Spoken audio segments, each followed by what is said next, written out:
Bueno, esta semana vamos a tener muchos y muy variados economistas. Empezamos con José Luis Machina. ¿Cómo le va? Muy bien, es un gusto estar acá. Bueno, muchas gracias. Yo quiero empezar de otra manera.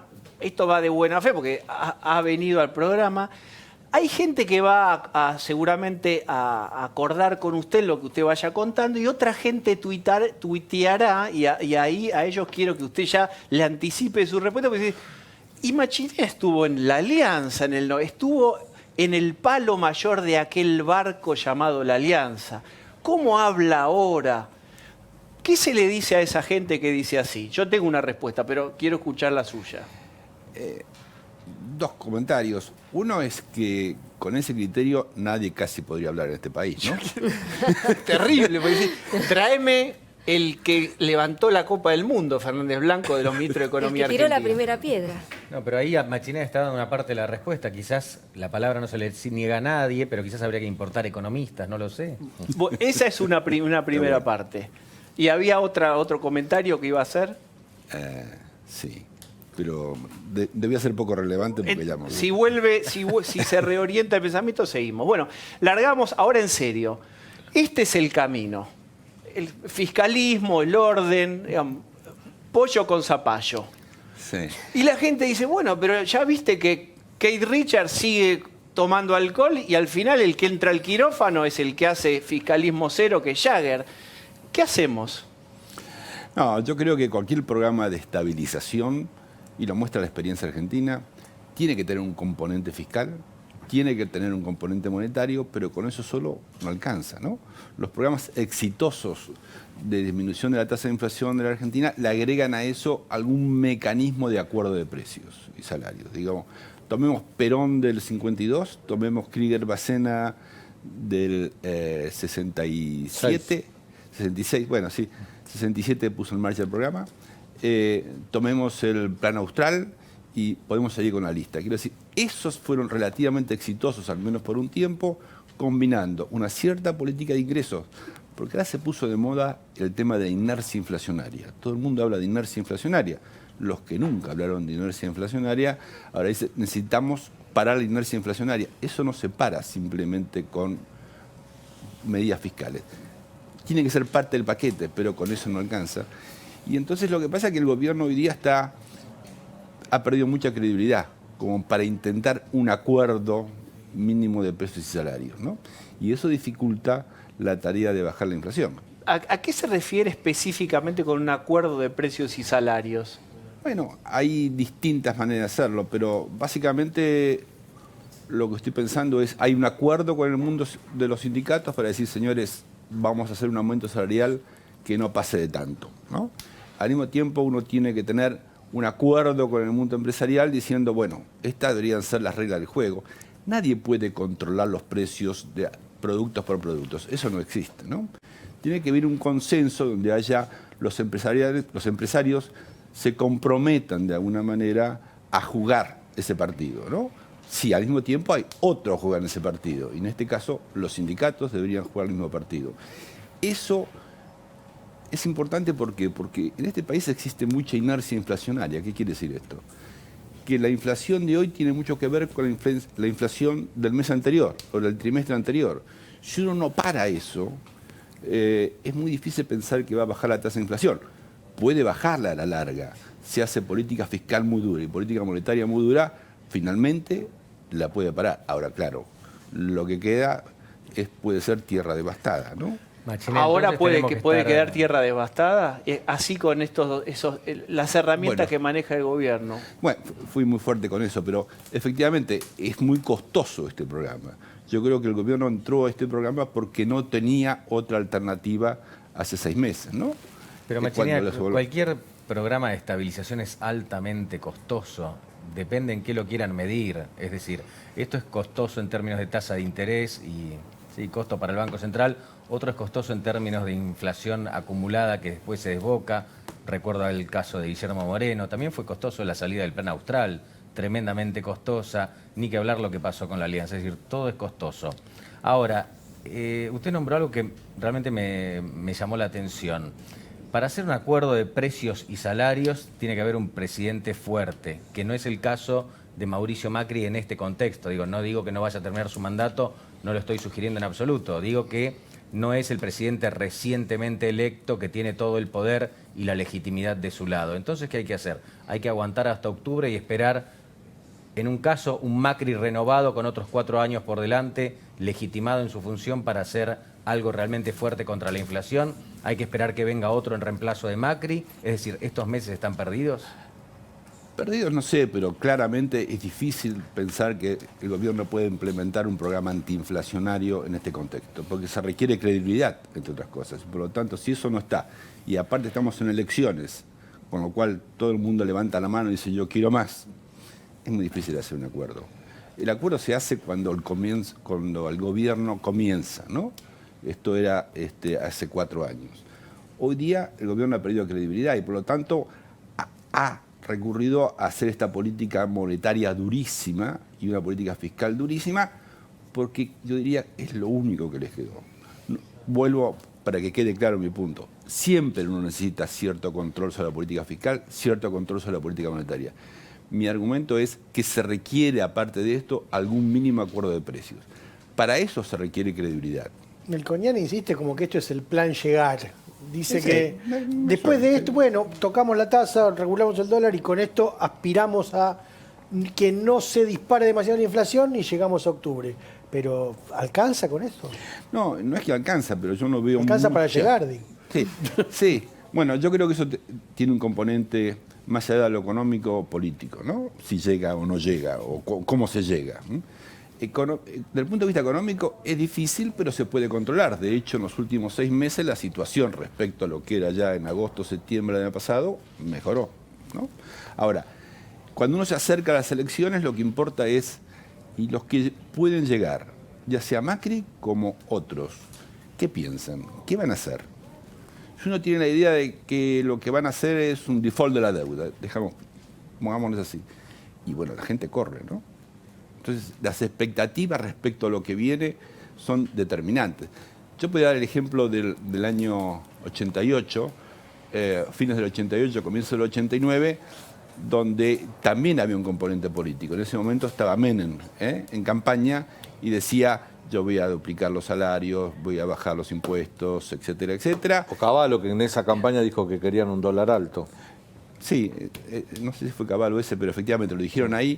Entonces, si pasa eso, es muy difícil cambiar la expectativa, ¿no? Es decir, que si asoma en el escenario la eventual candidatura de Cristina Fernández de Kirchner, eso puede arrojar más ruido a la frágil situación económica y cambiaria que estamos viviendo. Absolutamente. Yo creo que hay, pongamos 2 candidatos. Uno es Cristina y otro es Labaña. En el caso de Cristina, la idea de que ella puede ganar genera temor, ¿no? En función de lo que pasó durante los últimos años de su presidencia. Y por lo tanto genera mucha más ruido y aumenta los riesgos de problemas en el sector económico. Pero al mismo tiempo, Macri diría, sí, pero yo esto la puedo ganar. Si es Labaña, los riesgos de que haya un default, pongámoslo así, un no pago de la deuda, son menores, ¿no? Pero también los riesgos para Macri en ese momento es que la posibilidad de que Labaña le gane en una segunda vuelta son mayores. Ahora, Machinea, perdóname, usted hablaba recién sobre los acuerdos que hay que lograr para tener una economía más estable. Según algunas consultoras privadas, los precios minoristas han crecido en marzo. El INDEC lo dará el 10 de abril, 12 de abril, pero en marzo un 3,7 y un 3,9. Y eso se siente en el bolsillo de los asalariados porque son precios minoristas de consumo general. ¿Con quién hay que acordar para que existan precios de la canasta básica que no suban al compás de inflación, por lo menos por un tiempo? Bueno, ¿estamos hablando de la coyuntura o en general? Porque no, por lo menos la coyuntura hasta que la inflación se estabilice. Y yo soy un poco escéptico respecto a la coyuntura, qué se puede hacer en estos meses. Creo que vamos a tener un poco más de lo mismo, y si al gobierno le va bien, eso puede acelerar en un momento, llegado el momento de las elecciones, el ritmo de crecimiento de la inflación, pero yo no esperaría un gran programa de estabilidad con un gobierno que ha perdido credibilidad, ¿no es cierto? En síntesis, permítame un número nada más. No quiere. podés poner retenciones altísimas, por ejemplo, bajás todos los precios de los alimentos inmediatamente y después ¿quién te viene a invertir un peso en la Argentina? Ah, por eso, sí. ¿No? Es una alternativa. Bueno, pero hay un programa de precios, Bajás hay un programa de inmediatamente. precios cuidados que el otro día ustedes en Economía acá en La Nación mostraron lo que crecieron los precios entre mitad del año pasado y este año. Y eso que son precios cuidados para productos de necesidad básica. ¿Y qué le vas a decir al tipo que exporta y cobra en dólares? ¿Que no venda el precio que puede vender? Muy difícil. Entonces no hay ¿Por qué? solución. ¿Por qué las exportaciones? No, porque yo creo que en esto se requiere en ese programa de estabilización, una cierta presión moral o menos de moral. Ahora, todo el mundo dice, bueno, Moreno. No estoy hablando de Moreno. Entre Moreno y la nada hay un espacio para tener políticas de ingreso. Ahí está. ¿No? Y hoy hay controles, digamos, por parte del gobierno para evitar que los precios sean tan dispares y que salten. No, yo creo que no hay y creo que se exagera con eso. La idea No cree el gobierno, no está en el ADN se del gobierno exagera, que controlar. diga él. Que Se exagera porque para no nos confundan con Moreno, no tocamos los precios, digamos, ¿no? Porque esto va a crear malas expectativas. Bueno. Ahí hay, si me permiten, hay dos bibliotecas. Una es la de Mauricio Macri, que es anti cualquier tipo de control de precio. Otra es la de María Eugenia Vidal, mucho más viva políticamente, digo, de la política de la calle, que no tendría ningún tipo de problema en ir a buscar empresarios y decirle no me aumentes más los precios. Cosa que a largo plazo no funciona. Esto es una grieta dentro del mismo oficialismo, ya se dan cuenta quién ganó esa pelea hasta ahora, que es Mauricio Macri. Sí, ¿La inflación puede ser menos del 4% después de mayo, como dice el gobierno? Puede ser, porque finalmente la recesión tiene la magnitud que tiene, ¿no? Y finalmente las empresas siguen aumentando los precios, pero a costa de cada vez vender menos, ¿no? En algún momento eso se tiene que notar y los precios dejan de aumentar a ese ritmo. No es que la política monetaria y fiscal nunca tenga efecto, lo tiene a un costo muy grande, que es la recesión. O sea, si seguimos con este programa 6 meses más y en algún momento los precios, la tasa de inflación tiende a disminuir. Pero déjeme, yo no quiero decir cuál enfermedad debe, una medicación muy fuerte que solo esa, si acaso fuera en la metáfora, solo esto lo que puede curarla a esta paciente argentina y a su economía. ¿Después se cura? Esto es horrible, pero son 8 meses. ¿Y después se cura o no hay una garantía que tampoco esto tenga el efecto de que ahora sí ya estamos listos con las estructuras ya a cero y Argentina va a empezar a crecer? A ver, dos cosas. Una es que bajar la tasa de inflación de los niveles que tiene en Argentina va a tardar un tiempo, aún haciendo las cosas bien, va a tardar un tiempo prolongado. Esto no se baja en meses, hay que medirlo en años, lo cual implica que es necesario ser consistente con las políticas. Y me parece que de ese punto de vista, por eso decía antes, no hay mucho margen para hacer otra cosa que lo que se está haciendo, que fue un éxito comparado como estábamos en septiembre del año pasado. ¿Alcanza para lograr todo esto, bajar la tasa de inflación, crecer más, reducir? No, en el corto plazo no alcanza para hacer todas esas cosas y hay que priorizar algo.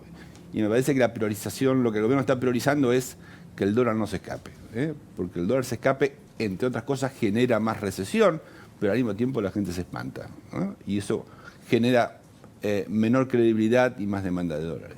Bien, cuando Roberto Lavagna dice yo sí creo en un gran acuerdo nacional como aquel de 2002, ¿eso resolvería las cosas? Hasta ahora es lo más específico que ha dicho Lavagna con respecto a la economía. Bueno, 2002, digo, para ponerlo en perspectiva, claro, es más fácil hacer un acuerdo, pongámoslo así, cuando la tasa de desempleo es 25% y cuando el salario real cayó 25%, ¿no? Que eso fue lo que pasó en el 2002. Entonces, hay contextos. Si usted tiene un desempleo del 25%, claro, es más fácil acordar. Nadie está dispuesto a presionar demasiado. Así que el tema es cómo logramos eso antes del fin del mundo, digamos. O sea, ¿Cómo ¿Argentina solo logra acuerdos dentro del fin del mundo o a 5 centímetros o a 5 minutos del fin del mundo? Hasta ese momento nadie se pone de acuerdo. ¿Hay algo de eso? Hay algo de eso, pero la historia argentina muestra que sí uno se pudo poner de acuerdo. Claro, a medida que pasa el tiempo y hay muchos fracasos, cada vez es más difícil hacerlo sin una política monetaria y fiscal más dura. Pero yo creo que definitivamente, insisto, política monetaria, fiscal y un acuerdo de precios, una negociación con el mundo empresario y el mundo sindical. Hacer eso es difícil, uno necesita tener mucha credibilidad, ¿no?, para eso. Y como decía recién, eso no es lo que veo en los próximos meses. Bien, de ninguno, insisto yo, porque Labaña dice, yo tengo casi 80 años, vengo por un solo periodo, tengo una posición más papal, vengo y me voy, no me quiero agarrar, créanme. ¿Hay ahí una posibilidad o tampoco alcanza con eso? No, yo creo que Labaña es una persona razonable y por lo tanto puede ser que una renovación, una nueva cara ayude en ese contexto. Pero hay que agregarle algo más a eso, ¿no? No simplemente voy a hacer un gran acuerdo. Acuerdo y qué voy a hacer con la política monetaria, qué voy a fiscal, qué voy a hacer con la deuda. De eso todavía no sabemos. El kirchnerismo pareciera que esté ensayando la misma receta o por lo menos el discurso, ¿no?, en la que consistió su gobierno, el hecho de ponerle plata en el bolsillo a la gente, el de aumentar el consumo. ¿Eso también es una receta posible? No, ya no. Porque va en contra de la religión, del Salmo. No, yo no estoy a favor de la religión, pero sí lo que es claro es que así como el kirchnerismo tuvo un proceso donde el aumento de los términos de intercambio generó un bienestar y un aumento de los ingresos del sector público muy grande, eso no está más, ¿no? Y el gasto público hoy es más del 40% del producto. Para tener idea, que decimos 40% del producto, era 23% a comienzos de la década pasada, y llegamos a 40-41%. Para tener idea, ¿cuánto es el gasto público en España? 43 puntos del producto. ¿Cuánto es en el Reino Unido? 42 puntos del producto. Y la lista puede seguir. Ahora, ellos tienen un ingreso per cápita mucho más grande que el nuestro, ellos tienen mucha menos informalidad que nosotros, así que le cobran impuestos a un amplio, y tienen servicios públicos que son razonables, ¿no? Eso no es el caso de Argentina. Yo te pregunto, Fernández Blanco, si aterriza con este mismo contexto Axel Kicillof, ¿tiene posibilidades de distribuir en el mismo contexto? Les pregunto a todos, digamos, obviamente a Machinea. Si estuviera otro ministro de Economía más distributivo, ¿tiene posibilidad de distribuir o distribuye cuando se puede y no el que quiere? Diría que el margen no es el mismo, insisto, de lo que pasó a comienzos de la década pasada.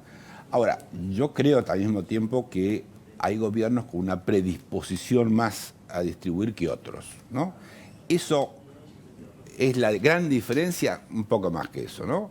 Uno, para distribuir al mismo tiempo, uno requiere un contexto internacional y un contexto interno de crecimiento que si no se da es casi imposible. Así que un poquito tiene que ver la política, pero no es el único jugador en esto. Yo creo que Machinea no conoce bien al kirchnerismo, porque yo creo que si Kicillof fuese hoy ministro de Economía o Cristina Kirchner presidenta, sacaría plata de donde no hay. Por ejemplo, ¿dónde hay hoy plata que cuando estaba el kirchnerismo no había? Banco Central, se me ocurre. El kirchnerismo dejó el Banco Central prácticamente sin reservas. Hoy las reservas del Banco Central han crecido notablemente. Después podemos discutir qué calidad tienen. ¿Por qué no podrían echar mano a las reservas del Banco Central? Ya lo hicieron en un momento. Eventualmente podrían hacerlo, podrían reformar la Carta Orgánica. El Banco Central tiene mucha plata. Esa plata en algún momento se acaba. Es decir, el modelo de Cristina era un modelo que distribuía hasta que no había más. Estuvo a esto, el tanque de nafta tenía muy poca, marcaba que quedaba poca nafta. Esto por un lado. Y no quería dejar de recordar que hubo un ministro que nombramos recién en nuestra conversación que tuvo términos del intercambio muy favorables y sin embargo no sé si fue tan redistribuidor, que es el propio Roberto Labaña. Le estaba mejorando notable. Labaña fue, si alguna vez me toca ser ministro de Economía, cosa que es imposible porque ni siquiera soy economista, soy comunicólogo, quisiera que me toque la Argentina de Labaña. Sí, donde se había licuado todo el gasto a través de la devaluación de remes, las tarifas no aumentaban, el precio de la soja estaba subiendo y encima no pagábamos la deuda externa. Es decir, es fantástico. Yo espero que si la historia universal alguna vez nos vuelve a dejar en ese lugar, me elija a mí como ministro de Economía. Qué planteo, ¿no? De verse ahí en el lugar de la... Después tirate en el diván un poquito, porque son fantasías raras, como si tuviera el lugar de Garrincha, yo no soy jugador. No, pero la semana pasada, ahí donde está usted, López Murphy, un economista, usted lo conoce, sí, claro, nos dijo, el nivel de gasto que tiene Argentina está pensado para un país con una soja de $600 y no con la soja de 300. Por eso no es sostenible esto. Por lo tanto, yo creo que ahora hay menos margen para hacer esto del Banco Central donde sea. Hay poca nafta en el tanque. Y por lo tanto, esas políticas más populistas tienen poco margen. Ahora, ¿usted es radical? Sí. ¿O el carnet se vence? ¿O es por siempre No, vitalicio? no. Soy radical. No soy alguien que está en la lucha diaria de radicalismo, pero sí. Hay una parte del radicalismo que tiene una visión económica diferente y está traccionando algo, está enojado con las tarifas, tiene un historial de 1 año y pico largo cuestionando los aumentos de servicios, etcétera. ¿Qué debería hacer el radicalismo ahí? ¿Ponerse firme? Ahí ya hay una posición, una parte, un sector del radicalismo que dice, bueno, tengamos un candidato propio, empieza a forzar un poco el plan. Sí, porque es cierto que acá hubo un acuerdo electoral, pero no hubo un acuerdo de gestión, ¿no? Y el radicalismo tuvo poca participación. En algún momento las presiones, la gente se cansa y comienza a aumentar la temperatura. Dicho esto, yo creo que las posibilidades que el radicalismo rompa con Cambiemos son muy bajas, por no decir casi inexistentes, creo yo. Pero eso no quiere decir que el gobierno, vamos a suponer, después de las elecciones, tenga que pensar en una mesa donde el PRO, el radicalismo y algún otro tengan un lugar para pensar, discutir sobre las políticas. Nada de eso pasó en los últimos 3 años. Eso, de ahí a la ruptura, por ahora... ¿Usted ha llevado alguna, para decirlo simpáticamente, alguna carpetita con ideas? ¿Le han dado lugar? Y uno tiene amigos ahí, así que de vez en cuando uno toma un café... ¿Y le miran la carpetita o la ponen en el cajón? No, yo creo que, y en algún caso estoy seguro, que la miran, digamos, ¿no? Pero no es que uno tenga una carpetita y tiene la solución de todos los problemas. Pero digo, hay permeabilidad y apertura. Sí, al menos con una parte del radicalismo, con otra, por ahí yo no me llevo tan bien, digamos. Pero mirá qué curioso esto que vos planteás, que el radicalismo quiere llevar un candidato propio, y ese candidato tiene nombre y apellido, es un ex ministro de Economía, justamente del kirchnerismo, que es Martín Lustó, que ahora es afiliado a Radical. ¿Cómo lo ve a Lustó manejando la economía? Bueno, Lustó me parece una persona razonable, digamos, y puede hacer una gestión también razonable. Pero yo no creo que sea el caso, ¿no? Que Lustó sea ministro de Economía ahora, ni aún en un gobierno donde el radicalismo... Pero es el candidato a presidente del radicalismo. No, todavía no. No todos, pero de ese sector, de ese sector del radicalismo que se queja, sí, hablan de competir internamente. Bueno, sí, él es una persona capacitada, sí que puede ser, pero no me parece que esa sea la visión del radicalismo que va a presionar para una interna para la presidencia en las próximas elecciones, creo yo. Bien, quiero preguntarle por el fallo de la Corte sobre ganancias y los jubilados. ¿Cuál es su visión sobre eso? Usted ha tenido que ver con ganancias. No sé si cuando dicen, ahí va el de la tablita. Sí, sí. No sé cómo es en el restaurante, ahí va el... ¿Es una cosa que es emoción positiva, negativa? No, positiva no. Yo no lo podía decir, Pero eso no quiere decir que yo no esté, en el fondo, muy orgulloso de haber puesto a funcionar un impuesto progresivo en un país donde no había impuestos progresivos, ¿no? Lo que hicimos nosotros... ¿Usted está orgulloso de...? Bueno, yo digo, si usted me dice si estuvo mal o bien, yo diría, estuvo bien, porque pusimos un impuesto progresivo. Ahora, ¿cuál es la característica de un impuesto progresivo como ganancia? Que cuando llega el salario a fin de mes, a la gente le descuentan. Y cuando aumentaba el IVA, que aumentó de 13 a 21 durante la década pasada, nadie se enteraba. Llegaba al supermercado y tenía que pagar un poco más, ¿no? Y ese es totalmente regresivo. O sea, los impuestos progresivos no son muy populares. No, porque además pasaba que alguien hacía horas extra y en vez de ganar mal, Sí, pero eso es un cuento que contaron. Un cuento no digo que no hubiera un problema, pero era tan marginal y ciertas circunstancias. Entonces dijeron, esto es, mire qué desgracia. Yo no digo que no hubiera un pequeño error en eso. Lo que estoy diciendo es que eso es un impuesto progresivo que grava más a las personas. En Europa usted tiene de 12% que se recauda en impuestos a las ganancias, 9% lo pagan las personas y 3% las empresas, ¿no? En América Latina eso, lo que pagan las personas, en un lado es 1, 2, en Argentina era menos de 1 y ahora va cercano a 3. Y así se construye. Esto no es muy popular lo que estoy diciendo, pero así se construye un sistema progresivo, ¿no? Y hablamos de los jubilados, que nos interesaba su opinión sobre esto de las ganancias y los jubilados y el fallo de la Corte. Bueno, el fallo, primero esto llega a la Corte porque hubo un fallo en Paraná, creo que fue con esta persona. ¿Y qué decía el fallo ese? Mire, no se puede cobrar impuestos porque ya se pagaron impuestos sobre los ingresos. Y la segunda cosa que decía era que no se puede cobrar impuestos a las ganancias porque esto no es ganancia. Bueno, los dos son artículos. Primero, no es cierto que se esté duplicando el impuesto porque cuando uno hace el aporte para las jubilaciones, eso no está grabado. ¿Sí? Y por lo tanto... Pero si pagó ganancias como activo... No, pero activo sobre ingresos, pero sobre el aporte que hace. El aporte es aparte. ¿El aporte va aparte, eso no? ¿No es una Eso no doble está grabado. imposición? No. Si yo trabajo y vos estoy pagando ganancias, y me jubilo y pago ganancias Y otra paga vez. ganancias, depende del ingreso que tenga. Lo que sí no es una doble imposición, por la razón por la que no es una doble imposición, que el aporte que usted hace, de donde va a salir lo que le van a pagar después, es un aporte que no está grabado. Eso está exento de ganancias. ¿Y entonces qué le parece el fallo? Bueno, entonces... La primera cuestión del fallo es que no habla de eso, porque, digamos, la Corte, salvo Rosenkrantz, que va y discute esos dos puntos, el resto no habla de eso, porque se da cuenta que no es defendible en ninguno de los dos argumentos, ¿no? Y entonces aparece un tercer argumento que es, hay vulnerabilidad. Cuando hay vulnerabilidad, no deberían los jubilados pagar ganancias. Ahora yo digo, vulnerabilidad... Sí, de los jubilados, desde ya, y de muchos otros que no son jubilados.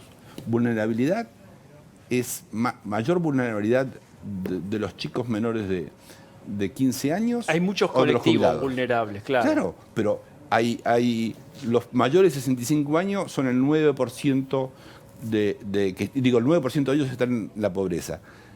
En los chicos de menores de 14 años, el 40%. Entonces, ¿quiénes son vulnerables? Hay muchos vulnerables. Aparte de jubilaciones de privilegio que a partir de este fallo estarían exentos del pago de ganancias, ¿no? También, Que ese bueno, es el ya tema. eso es el colmo, pero, Claro. pero efectivamente lo que digo es que vulnerabilidad existe y no podemos meter al impuesto, podemos poner al sistema impositivo a decir, este señor es vulnerable, le doy, le saco. Eso no funciona. Para eso hay programas específicos de ayuda a ciertos sectores, de menores tarifas para el gas o la electricidad, y del PABI, digamos, ¿no?